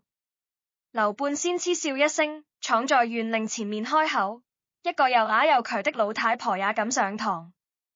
你這狀子誰替你寫的？別是被人唆弄了吧？趙老山扭頭看了他一眼，就一眼，那一眼裏的東西，讓劉半仙的笑硬生生僵在了臉上。那不是恐懼，不是憤怒，而是一種看穿了一切的居高臨下的冷。劉師爺，趙老山緩緩開口：你說我又啞又瘸？我今日堂堂正正站在這裏，字字句句說得清清楚楚，哪裏啞了？堂外圍觀的人群轟的一聲炸了。趙老山佢說話，他不是啞巴。劉半仙的臉長成豬肝色，手指佛抖地指着他：你，我雜麼？趙老山不疾不徐，轉向周縣令，拱手一禮：大人，文裏狀告青石鎮地保黃德貴，勾結縣衙師爺劉半仙，偽造盜馬文書，陷害良民李大壯。此言一出，滿堂皆驚。劉半仙嗌聲道：一派胡言！那張文書是賬運外親口報案，縣衙核驗合印的，何嚟偽造？趙老三不慌不忙，朝身後使了個眼色。宋明遠上前一步，將一沓文書呈上公案：大人，這是州府順昌號協助查證的結果。宋明遠聲音沉穩：第一，所謂失馬的賬運外，名下並無律式馬匹的購入記錄，這點已在州府馬政司核實。第二，育馬人胡二僆在事發前3天收到一筆來路不明的銀兩，經手人正是黃德貴家的賬房先生周矮子。周先生現在就站在堂上，可以當面作證。所有人的目光齊擦擦轉向周矮子，周矮子已經抖得像西康了，額頭上的汗珠子啪嗒啪嗒往下掉，他不敢看樓半仙，更不敢看門外。門外站着方鐵膽和4個綁大腰圓的鏢師，叉着手，像4座鐵塔。大人問我怎麼，我都照實說。周矮子卜通一聲跪下了，接下來的事情就像一堵牆倒了。周矮子一五一十全交代了，黃德貴怎麼授意他拿銀子買通胡二僆，怎麼讓胡二僆連夜跑路，怎麼讓樓半仙偽造張雲外的報案文書，怎麼及上了懸崖的大印。每說一句，樓半仙的臉就白一分，到最後整個人像被抽了骨頭，癱在椅子上，嘴唇囉嗦着，一個字都說不出來。周元令的驚堂木都忘了拍，坐在椅子上呆若木雞。趙老山站在堂下，等周矮子說完了，才慢慢開口：大人，文女船有一事要稟。周元令機械地點了點頭。黃德貴在青石鎮經營雜貨鋪多年，鋪面後院地窖中私囤官鹽3、4千斤，來歷不明，未經鹽貨司核驗，有走私官鹽之嫌，此乃重罪，請大人遣人查驗。私鹽這兩個字一出口，堂上堂下徹底炸了。在當朝，私鹽是雜麼罪？輕則流放，重則殺頭，比一匹馬的事大了去了10倍不止。樓半仙終於撐不住了，卜通一聲從椅子上滑下來，跪在地上，嘴裡含混不清地說着：不關我的事，不關我的事，是黃德貴，是他讓我辦的。周元令這才回過神來，猛地一拍驚堂木，這一拍用足了力氣，案面上的簽筒都震翻了。嚟人，即刻查封黃德貴雜貨鋪，傳黃德貴到案。那天下午，衙役們在黃德貴雜貨鋪後院的地窖裡翻出了3700斤私鹽，一袋一袋碼得整整齋齋，上面合着郵報，角落裡旋有賬本，記着每一筆進出的數目和銀兩，鐵證如山，容不得半點狡辯。黃德貴被押進懸崖的時候，整個人已經癱了。他看見跪在堂下的樓半仙和周矮子，嘴唇動了動，一個字都沒擠出來。他最信賴的師爺，他最隱秘的賬房，全交代了。這一局他輸得乾乾淨淨。周元令當堂宣判，李大壯無罪釋放，黃德貴私囤官鹽，誣陷良民，數罪併罰，收監候審，家產查封。樓半仙偽造文書，貪贓枉法，革去功名，收監待審。周矮子係從犯，但有揭發之功，從輕發落。衙役給李大壯重綁的時候，他手腕上的繩子已經把皮肉磨爛了，血膠和麻繩沾在一起，揭開的時候痛得他直抽氣，但他未吭聲，只是站在堂上，扭頭朝趙老山看過去。趙老山站在人群裡，拐杖拄地，脊背挺直，他未有笑，沒有哭，只是靜靜地看着他，微微點了一下頭。那個點頭的動作很輕，但李大壯覺得比他這輩子聽過的任何話都重。出衙門的時候，整條街都站滿了人。李大壯走在前面，趙老山拄着拐杖跟在後面，方鐵寸步不離地護在旁邊。人群自動分開一條路，沒有人說話，沒有人起哄，只有無數雙眼睛盯着他們。那些眼睛裡有震驚，有敬畏，有後怕，旋有一種說不清道不明的複雜。肉豆腐的劉寡婦站在攤子後面，嘴唇動了動，想說什麼，最終什麼都沒說出口，低下頭去擦案板。那案板明明已經很乾淨了，鐵匠籠終於從鋪子裡走了出來，衝李大壯豎了豎大拇指，咧嘴笑了一下，露出一口黃牙。陳掌舉躲在自家肉鋪裡，透過門縫往外看，門縫很窄，只夠看見一隻眼睛，但那隻眼睛裡全是一種說不出的驚惶。黃德貴倒了，他那個肉鋪的靠山也就沒了。昨天船覺得是塊肥肉的生意，今天就成了燙手的山芋。李大壯走過去的時候，踱了一下腳步，他沒有停，也沒有回頭，只是從牙縫裡擠出一句話，聲音不大，但足夠陳掌舉引見。陳掌舉，那塊肉鋪的匾，趁早摘了吧。身後轉來當一聲，像是什麼東西摔在了地上。當天晚上，李大壯家那間半雅房裡，第一次坐滿了人。方鐵膽、宋明遠，船有幾個幫忙的鏢師，圍坐在院子裡的石桌旁。趙老山煮了一大鍋麵，切了半扇豬肉，燉了一盤骨頭湯，沒有酒，只有粗茶，但每個人都吃得熱氣騰騰。方鐵膽放下碗，拍着肚皮說：趙冚子，我方鐵膽走南闖北20年，見過的大場面不少，可今天你這一出，是真把我鎮住了。一個20年的啞巴，堂堂正正站在懸崖大堂上，把地保和師爺連根拔起，這份膽識比我這個舞刀弄槍的都強。趙老山端着碗，淡淡地說：不是我膽子大，是我未有退路。他們要把我矮子往死裏整，我這個當娘的船能裝啞巴。李大壯聽到矮子兩個字，端碗的手一抖，燙洗在手背上，燙得他嘶了一聲，但嘴角怎麼都壓不下去。宋明遠放下筷子，正色道：趙東家，今日的事了了，但往後的路船長。黃德貴雖然倒了，他在鎮上的根基存在，那些跟他有牽連的人不潰善皮金優，你有怎麼打算？趙老山看了李大壯一眼，李大壯放下碗，擦了擦嘴，聲音不大，但很穩：肉鋪照開，生意照做。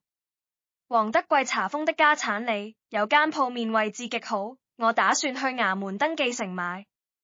以後你記肉鋪不光肉豬肉，牛羊類類也做。方大哥走標的渠道不能斷。方鐵膽一拍大腿：這話說對了，你只管收貨，運輸的事包在我身上。趙老山點了點頭，又補了一句：船有一件事。眾人看向他，黃德貴倒了，鎮上一定人心惶惶。明天大莊去鎮上走一趟，不是去炫耀，是去說一句話。怎麼話？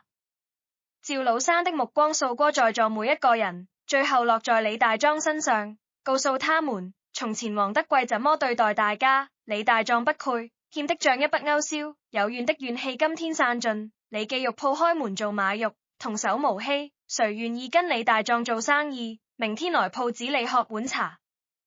方鐵膽和宋明遠對視一眼，都看出了彼此眼裏的佩服。這一手不是打殺，是收心，打倒一個地保容易，收住一陣人心難。趙老山要的不是一個鋪面，是一個能站穩腳跟的地盤，不是靠拳頭，是靠人心。夜深了，客人們陸續散去，院子裏只剩李大壯和趙老山。月亮升起來了，清輝灑滿小院，照着那口曬豬用的鐵鍋和牆角新搭的灶台。趙冚子，李大壯忽然開口：你今天在堂上說我是你養子。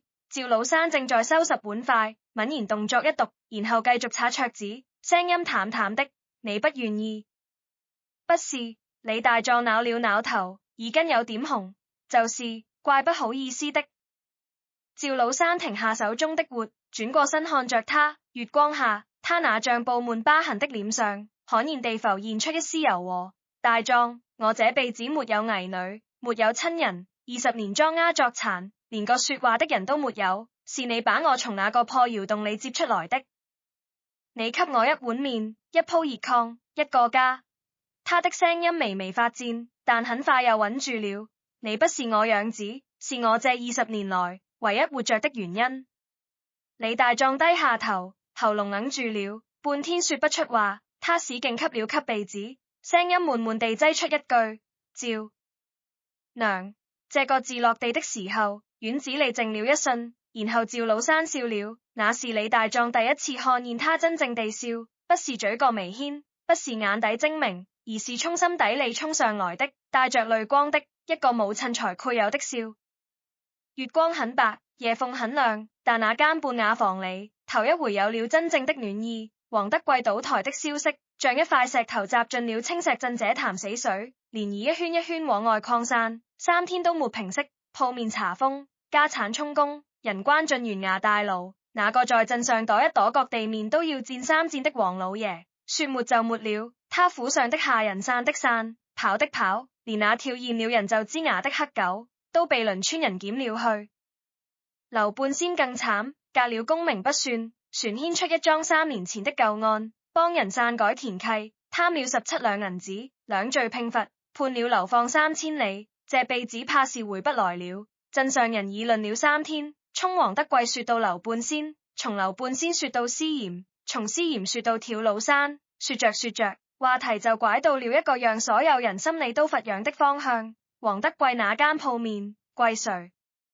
那可是鎮中心最好的位置，兩家門面，青磚瓦房，門前是主干道，後院帶倉庫和地窖，各在從前，全鎮人想都不敢想。可現在，黃德貴倒了，鋪面要拍肉充公，誰出了界，誰就是青石鎮下一個黃德貴。但所有人都知道，這間鋪面，李大壯要定了。方鐵膽的渠道，宋明遠的人脈，趙老山的腦子，李大壯早就不是那個曬豬的窮漢子了。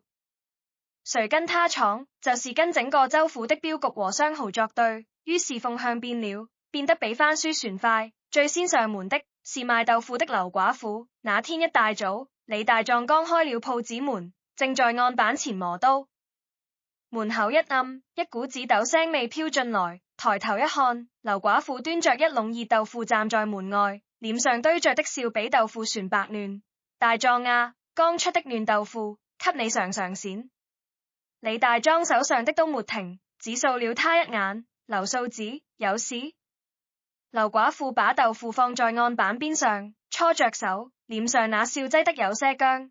朝你說的，未是就不能來看看你。上次的事，我也是嘴碎，說了些不好聽的話，你別往心裏去。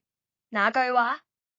就是那個窮命的人翻不了身。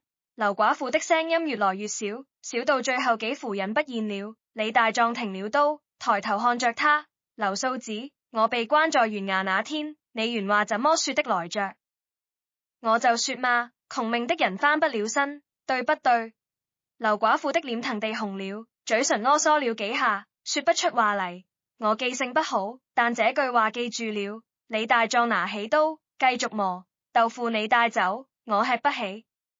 劉寡婦站在原地，端着豆腐籠子，走也不是，留也不是，最後咬了咬嘴唇，放下豆腐，低着頭快步走了。出了門，臉上的笑徹底垮了，換上一副說不清是恨船是訴的表情，腳步又急又亂，像被人攆着一樣。趙老山坐在後院聽見前頭的動靜，等劉寡婦走了，才慢慢走進鋪子。他來賠不是？送了籠豆腐，你沒收？沒收。趙老山點了點頭，沒說好也沒說不好，只是拄着拐杖走到案板前，把那籠豆腐端起來，遞給門外路過的乞丐。大壯，你做得對，但船要再加一樣東西。什麼？規矩。他轉過身，看着李大壯，目光沉穩。得罪過你的人，你不用記仇，但也不能裝沒事。你要讓他們知道，李大壯不是軟柿子，也不是睚眦必報的小人。從前的事可以不提，但從今往後該怎麼相處，按規矩嚟。誰呸了規矩，就別怪你不客氣。李大壯想了想，點了點頭。第二個上門的是鐵匠籠，籠跟別人不一樣，他沒有陪笑臉，也沒有拐彎抹角。他站在鋪子門口，手裏拎着一副新打的鐵鈎子，往門框上一靠，悶聲說了句：大壯，這鈎子給你掛肉用的，不要剪。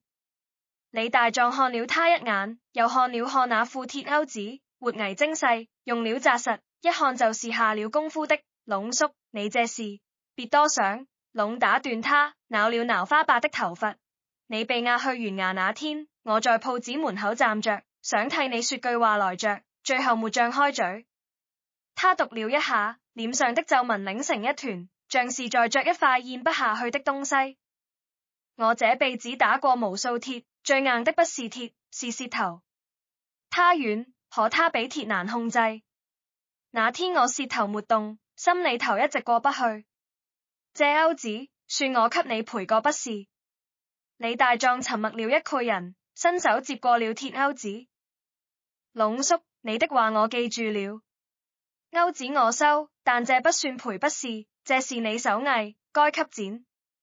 他從腰裏摸出10文錢，硬塞進籠手裏，籠賺着那幾枚銅錢，嘴唇抖了兩下，重重地點了下頭，轉身走了。趙老山在後院聽見了，輕輕說了句：這人可交。李大壯了一聲，把鐵鈎子掛在鋪子門框上，試了試，結實得很。接下嚟幾天，上門的人絡繹不絕，有送雞蛋的，有送鹹菜的，有送布匹的，船有幾家主動提出要把自家養的豬按原價肉給李大壯，就是黃德貴放話之前那個價，一分不多收。李大壯一概不收禮，但豬的生意照談，價錢按市價來，不壓價也不抬價，談妥了就拍板，簽了契書，一手交錢一手交貨，清清爽爽。可也有人讓他犯惡心，陳掌櫃嚟了，那個接了黃德貴的詞，開了陣記肉鋪，斷了李大壯貨源的陳掌舉，竟然也來了。他來的時候手裏提着兩壇老酒，臉上掛着一種比哭船難看的笑，進門就彎腰，腰彎得快貼到地上。大壯兄弟，我那個肉鋪實在是黃老爺逼的，我一個做小本買肉的，哪敢不依他？你大人有大量，別跟我一般見識。李大壯靠在案板邊上，抱着落膊，一言不發地看着他。陳掌舉被他看得心裏發毛，額頭上滲出一層細汗，嘴裏的活越說越圓。那鋪子我打算關了，你看你那邊缺不缺人手？我去給你幫忙也行，不要工錢都成。陳掌舉，李大壯終於開口了，聲音不高不低，你那間肉鋪的匾摘了沒有？摘了，昨天就摘了。裏頭的肉呢？船在冰窖裏擱着，一時半蓋人肉不出去。多少斤？300厘斤吧。李大壯想了想，你按進價轉給我收了。陳掌舉一愣，以為自己聽錯了，你收？我收，但有個條件。李大壯直起腰，走到他面前，居高臨下地看着他。以後你做你的雜貨買肉，我做我的肉行生意，井水不犯河水。但要是再有人找你傳話，逼你幹雜麼事，你第一個來告訴我。陳掌舉的眼圈一下子紅了，連連點頭。我告訴你，雜麼都告訴你。大壯兄弟，你真是好人啊！別叫好人，李大壯打斷他，叫我李大壯就行。陳掌舉走後，趙老山從後院出來，看了一眼他的臉色，說了句：收了他的肉，是不是覺得心裏頭倒得慌？李大壯搓了搓臉，苦笑了一下，說不倒是假的。他當初接黃德貴的話來斷我的路，我差點就完了。可他也就是個膽小怕事的，沒那麼大惡。我要是連他都容不下，跟黃德貴有雜麼勾別？趙老山點了點頭，目光裏多了一絲讚許。大壯，你記住，做生意最怕的不是對手壞，是自己心窄，心窄了，路就走不長。黃德貴為雜麼倒，不是因為他呸，是因為他容不下人，誰比他強，他就壓誰，壓來壓去，壓出一個私鹽案子，把自己壓死了。他拄着拐杖走到門口，看着街上熙熙攘攘的人群。你容得下人，人就容得下你。這不是心軟，這是本事。然而並不是所有人都服氣。鎮西頭有一戶姓馬的人家，當家的叫馬大頭，是黃德貴的遠房表親。黃德貴在的時候，馬大頭跟着沾了不少光。鎮上跑貨的短途運輸，10趟有7趟是馬大頭的驢車在跑，價錢比別人貴2成，可誰也不敢說個不字，因為他背後站着黃德貴。如今黃德貴倒了，馬大頭的生意也跟着亮了，鎮上人不再顧他的驢車，改用更便宜的腳夫。他心裡不服，又不敢明着跟李大壯叫板，就在背後使陰招，先是散布奸話。李大壯有雜麼了不起？不就是靠一個又啞又瘸的老太婆撐腰？那老太婆嚟路不正，誰知道是不是逃犯？我聽說那匹馬根本不是雜麼汗血寶馬，是方鐵膽漢走眼了。李大壯蒙混過關而已。等着吧，黃德貴倒了，下一個倒霉的就是他。這些話傳到李大壯耳朵裡，他只當沒聽見。趙老山卻多留了個心眼，讓方鐵膽留下的一個鏢師暗中盯了馬大頭幾天，結果盯出了名堂。馬大頭偷偷去了一趟隔壁鎮，驗了一個生面孔的矮胖子。那矮胖子不是別人，正是當年幫黃德貴經手私鹽的鹽販子，姓展，叫展麻子。黃德貴倒了，但私鹽的泥路船在，展麻子丟了一個大主顧，正急着找新的接盤人。馬大頭想接他表哥的盤，繼續做私鹽生意，但他沒有鋪面，沒有渠道，就想從李大壯身上做文章，造謠抹黑，把李大壯的名聲搞臭，逼他讓出陣中心那間鋪面。趙老山引完標師的稟報，沉默了很長時間。大壯，這回你自己拿主意。李大壯坐在案板後面，手裏捏着一把剔骨刀，指節發白。他低着頭想了很久，然後抬起頭嚟，眼神比那把刀旋冷。娘，我不惹事，但是找上門嚟，我也不怕。他站起身，把刀插回刀架，拍了拍身上的碎肉末子，走去燙完牙。當天下午，袁牙差役在隔壁鎮的一間客棧裏，把正在跟馬大頭喝酒商量的剪麻子遞了個正着，人贓俱獲。剪麻子身上旋帶着私鹽的賬本和往來書信，一筆一筆記得清清楚楚。馬大頭被傳喚到案時，腿都軟了，船沒等袁令開口問，就卜通跪下把事情全交代了。從造謠抹黑到密謀私鹽，到想奪鋪面，事無巨細，一套為快。周袁令這回學乖了，沒等劉半仙已經流放了，自己拍板定案。馬大頭誣陷良民，密謀走私，打30大板，罰銀50兩，逐出青石鎮，3年內不得返回。30大板打下來，馬大頭的屁股開了花，被人架着扔到鎮外大路上，哭爹喊娘地滾去了隔壁鎮。這件事傳開之後，鎮上徹底安靜了，不是不敢說話，是不想說了。該說的都說了，該做的都做了，再鬧也沒意思。李大壯不是黃德貴，他不欺人，但也不是軟麵團，誰想捏就捏。這兩件事放在一起，比雜魔警告都管用。又過了幾天，李大壯正式衝衙門手裏盤下了黃德貴那間鋪面，2間青磚瓦房，位置絕佳，前店後倉，比他原來那間小鋪面強了10倍不止。他花了5兩銀子請人修繕粉刷，又托攏打了一副新鐵鈎子掛玉，門楣上換了一塊新匾，李記玉行，不是玉鋪，是玉行，一字之差，氣勢全然不同。開賬那天，趙老山讓他做了一件事，在鋪子門口支一口大鍋，燉了一整頭豬的骨頭湯，放足了薑蔥鹽巴，香氣飄出半條街，來喝湯的一文不收。趙老山坐在鋪子裏，拄着拐杖，看着門外排隊的人群，喝完了碗放那人就行，不用船。李大壯有點心痛，一頭豬的骨頭加薑蔥調料，少說也要300-400文的本錢。可趙老山說了，這叫散財收心，你讓一個人佔了便宜，他嘴上不說，心裏頭記着，下回他買肉，第一個想到的就是你。果然，那天喝了免費骨頭湯的人，第二天有一半來了鋪子裏買肉，不是被逼的，不是被求的，是自個危走來的。趙老山坐在鋪子後面的小凳上，聽着前頭李老闆、李大哥、大壯兄弟的招呼聲此起彼伏，嘴角微微彎了一下。大壯，他低聲說，像是在自言自語，你這鋪子算是站住了。李大壯正在前頭給張屠戶割肉，手起刀落，一刀準，斤兩不差。聽見這話，他扭頭看了一眼趙老山，咧嘴笑了一下，露出一口白牙。娘，這船用你說？趙老山哼了一聲，別過臉去，但嘴角的弧度又往上翹了翹。那天夜裏，李大壯關了鋪子回家，在院子裏坐了很久，月亮很圓，掛在天上，把小院照得亮堂堂的。殺豬的鐵鍋擦得乾乾淨淨，牆角的草藥曬着最後的餘香，屋檐下掛着攏打的新鐵鈎，在夜風裏輕輕晃。他想起1年前的自己，30歲，打光棍，一身豬腥氣，連狗都嫌，全村人拿他當笑話，地保當他是軟柿子，寡婦都懶得正眼看他。那個人他蹲在這同一個院子裏，喝着悶酒，覺得這輩子也就這樣了。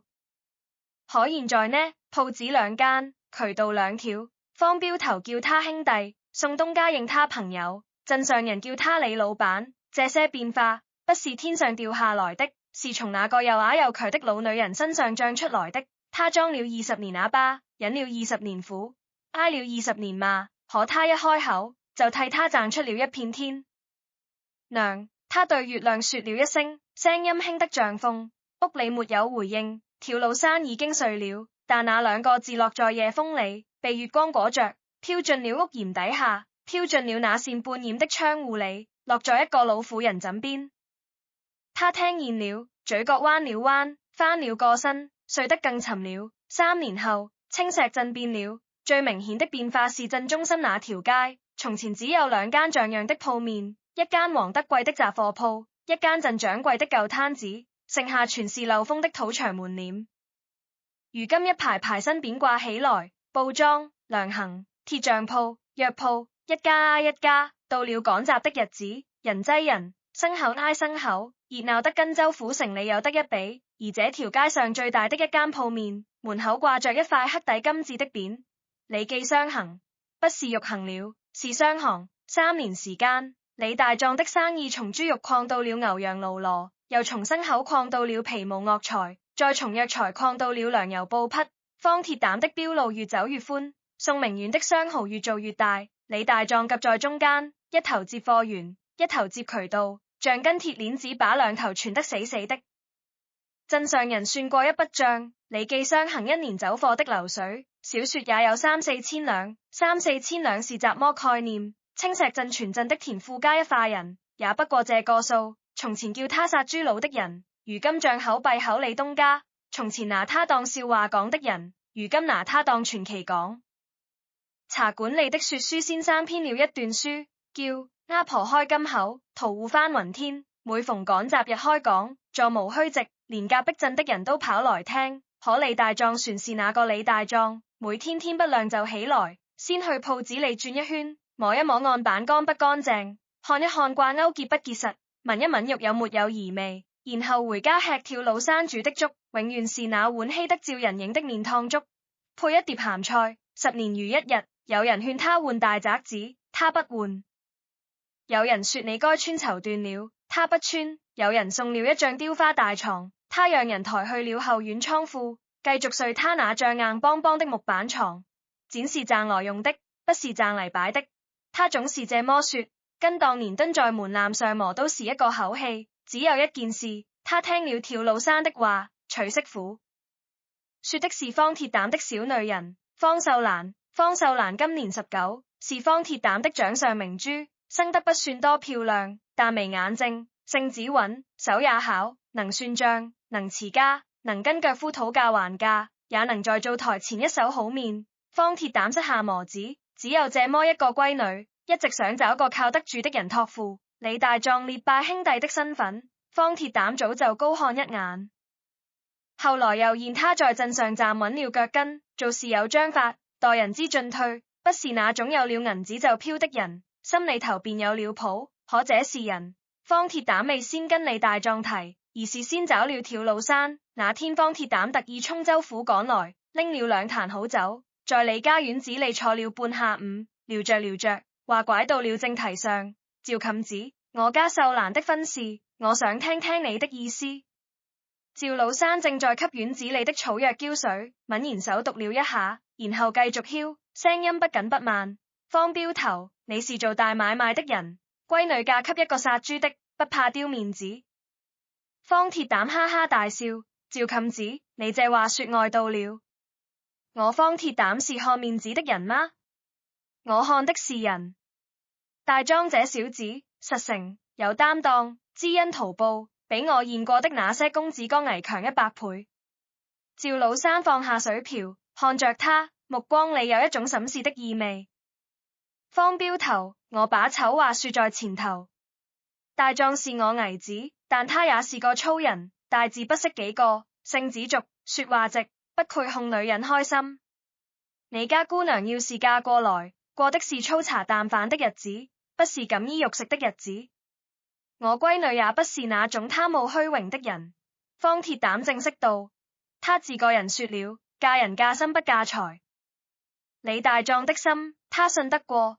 趙老山沉默了一攰人，忽然笑了，那種衝心底裏泛上來的笑，眼角的皺紋都跟着游了。那就好。他起身進了屋，出嚟時手裏多了一個布包，打開，裡面是一支銀簪子，簪頭刻着一朵梅花，做工精細，但樣式老舊，一看就是有些年頭的東西。這是我當年出嫁時我娘給我的。趙老山把銀簪遞給方鐵膽，替我轉交給你閨女。就說是他婆婆給他的，不算聘禮，算個念想。方鐵膽接過銀簪，看着那朵梅花，喉頭一緊，重重地點了下頭，分期定在秋收後。李大壯知道這是人的時候，正在鋪子裏剔骨。方鐵膽親自來跟他說，他手裏的刀差點削到自己的指頭，擰了半天，別出一句：方大哥，我配不上你家姑娘。方鐵膽一巴掌拍在他肩膀上，震得他一個趔趄，配不配我說了算，你就告訴我願不願意。李大壯的臉紅到了脖子根，嘴唇動了半天，最後衝牙縫裏擠出兩個字：願意。方鐵膽又笑了，第二巴掌拍得更重，差點把李大壯拍進案板裏。消息傳開後，鎮上又熱鬧了一波，不過這回沒人笑話，只有羨慕。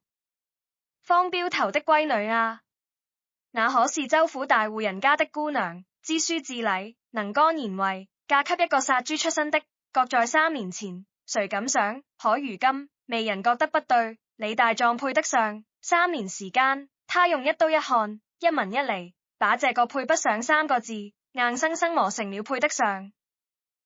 婚禮那天，青石鎮比過年船熱鬧，方鐵膽充州府帶了4輛馬車，8台嫁妝，12個吹鼓手，鎮上人從未見過這麼大的排場，男女老少全衝到街上來，把李記雙行門口圍了裏3層外3層。李大壯穿了一身新衣裳，是方秀蘭親手縫的，鉗腳細密，領口繡了一圈暗紋。他不習慣，覺得滾身別扭，像一頭被套了籠頭的野豬，但站在那裏，腰板挺得不直，肩膀撐得方正，一看就是個靠得住的漢子。拜堂的時候，司儀喊一拜天地，他鞠了一躬，喊二拜高堂。他轉過身，看向坐在堂上的趙老山。趙老山今天也換了新衣裳，是一件藏青色的棉襖。方秀蘭提前1個月做好了送過嚟的，大小正好。他的頭髮梳得整整齋齋，別了一根木簪，臉上的疤痕存在，但整個人透着一股從前從未有過的安陽。李大壯看着他，眼眶一熱。娘，他低聲叫了一聲，聲音有些啞。趙老山衝他點了點頭，嘴唇動了動，沒說話，但他的眼睛裏分明有淚光在閃。方秀蘭站在他身旁，悄悄伸手握住了他的手，那隻手粗糙有力，滿是老繭，但溫暖得像一團火。他輕輕捏了捏，無聲地說了一句：別哭，今天是大喜的日子。李大壯深吸一口氣，忍住了。夫妻對拜，送入洞房，吹鼓手吹起了歡快的調子，鞭炮里啪啦響了半條街，滿陣的喧鬧聲、笑聲、祝福聲混在一起，像一鍋燒開的水，咕嘟咕嘟冒着泡。李大壯站在人群中間，被推搡着、簇擁着，臉上掛着一個笨拙的笑，像個第一次穿新衣的孩子。忽然間，他看見了幾個熟悉的面孔，鐵匠龍站在人群後面，手裏攢着一副新打的鐵門環，是給新婚夫婦的賀禮，正費勁地往前擠，嘴裏嚷着讓我看看新郎官。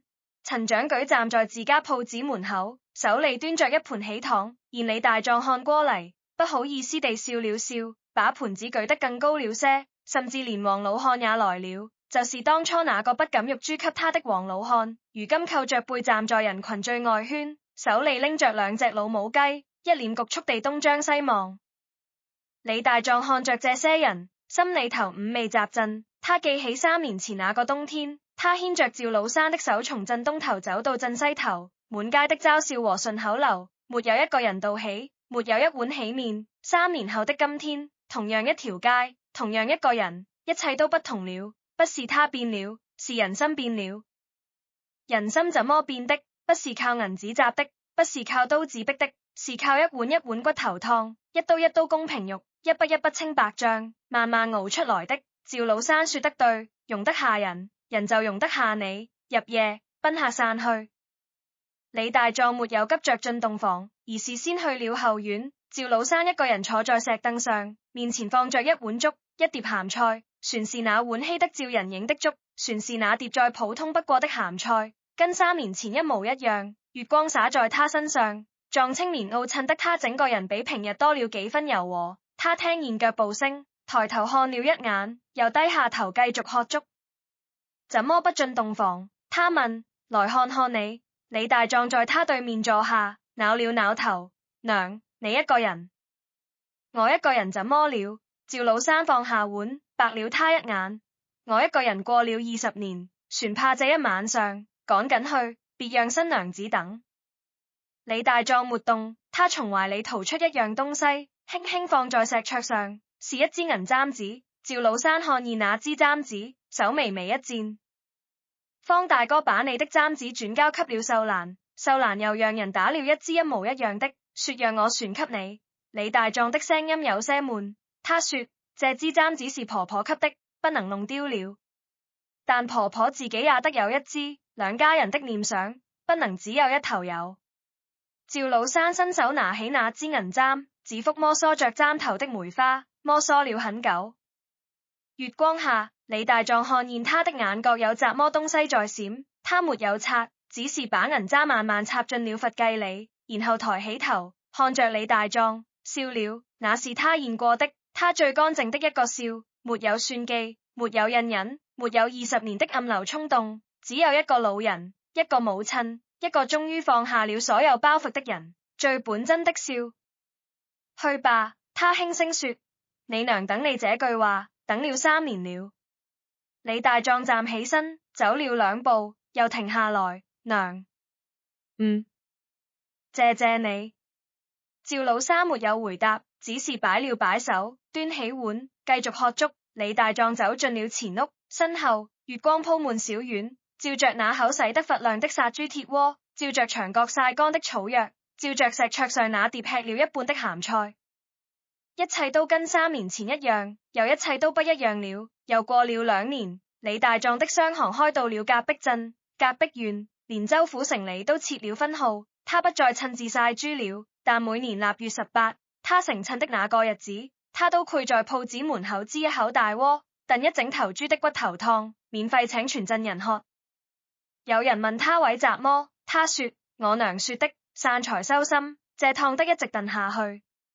趙老三今年58了，頭髮全白了，腰更彎了，走路也更慢了，但他每天船是雷打不動地坐在商行後院的小凳上，聽李大壯念賬本，偶爾插一兩句話。哪筆生意能做，哪個人信不過，哪條路有風險。他說的話不多，但每句都準。鎮上人已經未人叫他趙老三了，都叫他趙老太，一個帶着敬意的稱呼。有一回，新來的夥計不知道他的來歷，嫌他又老又醜又強，背地裡的咕了一句：這老太婆憑什麼在商行裡指手畫腳。李大壯聽見了，當場把那夥計叫到面前。你知道這商行怎麼來的嗎？夥計搖頭，是我娘給的，沒有他，我李大壯船是蹲在門檻上磨刀的殺豬佬。你要是再看不起他，門在那邊，自己走。夥計嚇得臉都白了，連連賠罪。從那以後，再未人敢對趙老三有半點不敬。那年冬天，臘月28，快過年了。李大壯從鋪子裡回來，手裡提着2斤五花肉，一壇老酒，推門進院，看見趙老三坐在石凳上，懷裡抱着方秀蘭剛滿1歲的小順子，小家伙胖嘟嘟的，正抓着趙老三的手指頭往嘴裡塞，口水流了一手。趙老三低着頭看着那孩子，臉上的表情很奇怪，不是笑，也不是哭，而是一種很深很深的，像井水一樣的東西，平靜得看不見底，但你知道底下全是活水。李大壯站在門口，沒有出聲。他看着趙老三抱着孩子的樣子，忽然想起了10年前那個冬天，他蹲在牆根底下，一個過路的女人賽給他2個白面饅頭，那個動作很輕很輕，旋摸了摸他的頭，跟此刻趙老三抱孩子的姿勢一模一樣。他鼻子一酸，趕緊別過臉去，假裝看天，天很黑，星星很亮，冷風灌進領口，涼叔叔的。娘，他悶聲說，進屋吧，外頭冷。趙老三抬起頭看了他一眼，嘴角彎了彎，急什麼？讓我再抱愧人。小家伙樂樂笑了，伸手去救他臉上的疤。趙老三沒有躲，任由那隻軟綿綿的小手在他疤痕上摸索。那一瞬間，院子裡的燈光很暖，孩子的笑聲很脆，風也不再冷了。後來的事鎮上人都知道了。李大壯的傷行傳給了倪子，倪子又傳給信子，在青石鎮開了80多年，直到改朝換代才關了帳。但李記那塊匾一直掛在宗祠裏，逢年過節，李家後人都要上3炷香，一炷敬祖宗，一炷敬恩人，一炷敬天地。鎮上的茶館裏，說書先生換了一代又一代，但有一段書從未斷過。阿婆開金口，屠戶翻雲天。每逢說到跳老山在洞房夜開口那一段，說書先生總要拍一下驚堂木，提高爽滿。諸位，這世上啊，沒有廢牲口，只有廢眼力；也沒有廢人，只有廢心。你拿集腰心看人，人就旋你雜麼命。滿堂喝彩，茶碗碰茶碗，剋瓜子聲停一停，又響起來。鎮上的日子，照舊熱熱鬧鬧地過。只是偶爾有老人坐在街邊曬太陽，看見誰家後生嫌貧愛富，以貌取人，就攰搖搖頭，慢悠悠地說上一句：莫欺老孺缺殘，莫笑屠戶新眉。這世間的福氣啊，全藏在良心意志裏。說完，咪起眼，往牆根上一靠，像極了當年那個蹲在門檻上磨刀的年輕人。風一吹，日頭一偏，影子拉得老長老長。